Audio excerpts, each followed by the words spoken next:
Terima kasih Ibu Devi, Bu Safira, Bu Ozi. Kalau punya JHT, kebetulan karena saya sudah tidak kerja di perusahaan, saya sudah freelance, jadi saya nggak punya JHT. Saya kecilnya pindah-pindah. Sementara saya sendiri rumah sakitnya rumah sakit umum swasta, jadi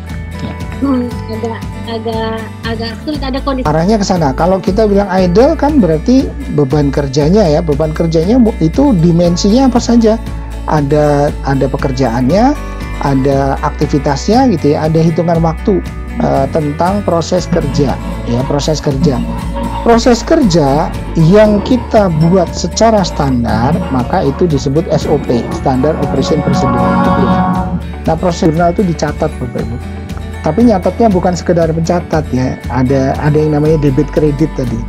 Nah, itu tuh orang harus punya knowledge tentang accounting ya, proses accounting, sifat-sifat accounting ya.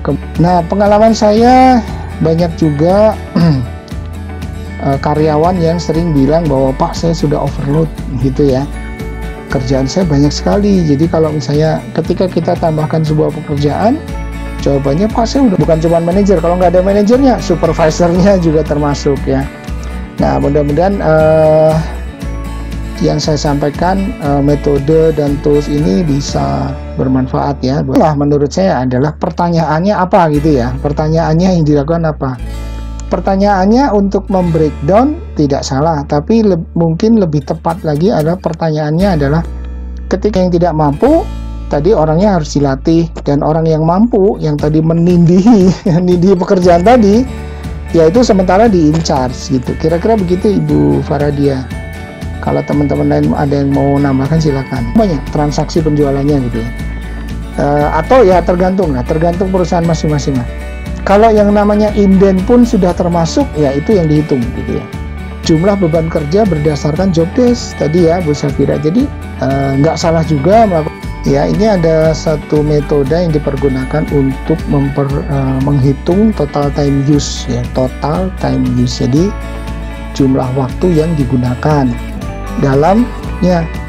Subnya misalnya membuat iklan lowongan ya, itu sub, itu kan satu pekerjaan sendiri kan.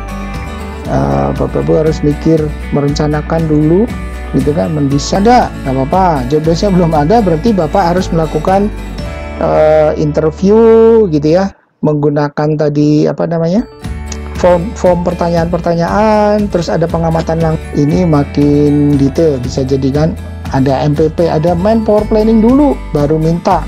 Setelah minta ada rekrutmen, yang tadi saya cerita, rekrutmen aja masih ada proses teknisnya gitu ya. Lalu selection, jadi mempersiapkan alat, membuka AC, buka wadah kotor, melepas filter gitu ya. Kalau ini nanti dijadikan sebuah analisa beban kerja, maka kita bisa memperkirakan, mempersiapkan alat ya, berapa lama, berapa itu hitungannya gimana sih gitu ya, waktu standarnya. Ini kita coba menggunakan waktu standar seperti ini. Jumlah hari dalam setahun 365 gitu ya. Misalnya ada cuti, kalau kita hitung hari ada 6,96 atau sekitar 7 jam kurang sehari gitu ya. Kalau 87,5% gitu.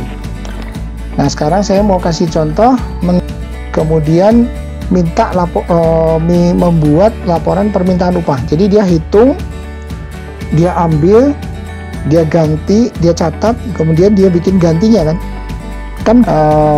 Apa yang dilakukan, prosesnya ada 1, ada 2, ada 3, 4. Ini kembali saya sederhanakan. Kalau prosesnya seperti Ibu Hiroko tadi, kalau ini 0,4 tadi 0,39 karena masalah koma, masalah desimal ya, masalah desimal, saya tambahin desimal. Lalu asumsi penggunaan waktu kegiatan itu 1 menit. Artinya si waiter menyapa tamu itu berapa lama sih? 1 piece boleh, jempol apa saja boleh. Asal jangan ngadep belakang. Baik, kita mulai ya. Saya pakai capture 1, 2, 3. Sebentar, mohon tahan dulu.